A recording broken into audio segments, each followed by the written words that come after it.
అంటే తప్పు ఎక్కడ జరిగింది అని ఎప్పుడైనా మీలో మీరు అది మదన పడ్డారా? ఏంటంటే politics is one thing.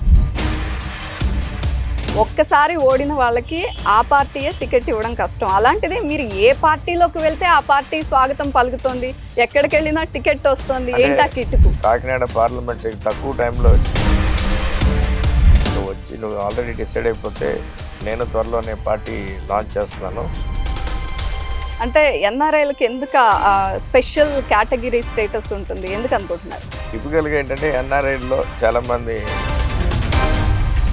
Prajarajyam తర్వాత జగన్ గారిని కలిశారు. అప్పుడు ఎలాంటి భరోసా ఇచ్చారు? మీకు ఏ నమ్మకం కలిగిందా? జగన్ గారు కూడా నాకు భరోసా కన్నా. ఆ తర్వాత మరి టీడీపీ వైపు ఎందుకు మొగ్గు చూపించారు? జగన్ గారు 2014లో నేను ఓడిపోయిన వెంటనే.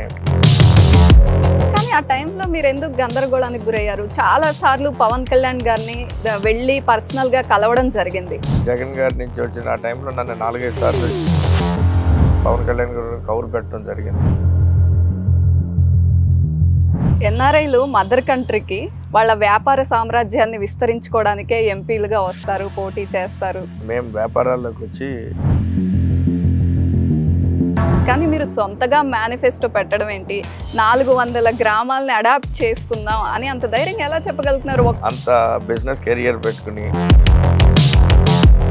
ముద్రగడ గారు ఉన్నారు, ఆయన ప్రాతినిధ్యం వహించారు.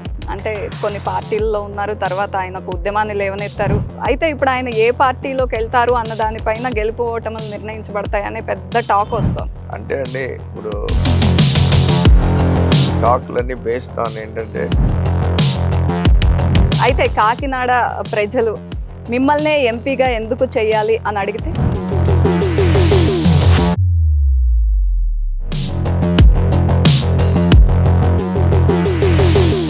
Please subscribe Dot News.